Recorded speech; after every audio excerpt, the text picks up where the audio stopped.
मगध में हर्यक वंश के संस्थापक बिंबिसार थे। इन्होंने 544 ईसा पूर्व से 492 ईसा पूर्व तक मगध पर शासन किया।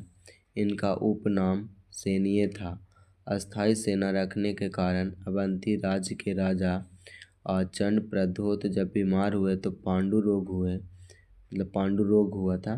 बिंबिसार ने अपने राजवैद्य जीवक को चंड प्रद्योत की सेवा में उज्जैन भेजा। एक निम्नलिखित गद्यांश को पढ़कर ध्यानपूर्वक प्रश्न संख्या 12 से 14 तक करना है। इसमें देखिए क्या क्या लिखा हुआ गद्यांश में। अंतर्राष्ट्रीय श्रम संगठन के अनुसार बाल श्रम को इस प्रकार परिभाषित किया गया है कि वह काम जो बच्चों को उनके बचपन, उनकी क्षमता, उनकी गरिमा से वंचित करता है और जो शारीरिक और मानसिक विकास के लिए हानिकारक है, यह सामाजिक बुराई के रूप में संदर्भित। भारत में बाल श्रम एक अनिवार्य मुद्दा जिससे देश वर्षों से निपट रहा है।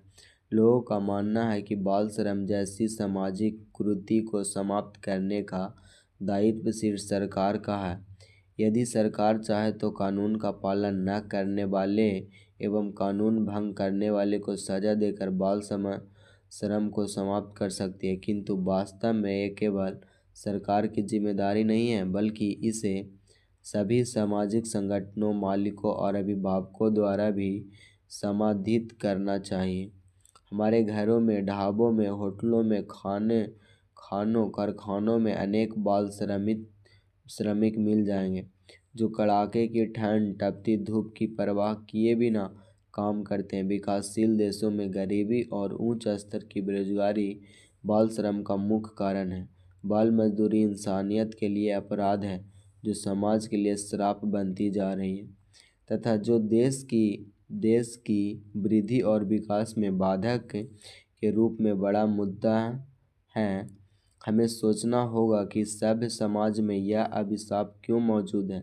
जिस उम्र में बच्चों को सही शिक्षा मिलना चाहिए, खेल कूद के माध्यम से अपने मस्तिष्क का विकास करना चाहिए, उस उम्र में बच्चों से काम करवाने से बच्चों का शारीरिक, मानसिक, बौद्धिक, सामाजिक विकास क्या होता है, रुक जाता है।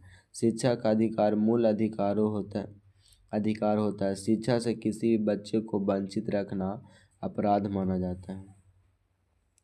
आज आवश्यकता इस बात की है कि सरकारी स्तर से लेकर व्यक्तिगत स्तर तक सभी लोग इसके प्रति सजग रहें और बाल श्रम के कारण बच्चों का बचपन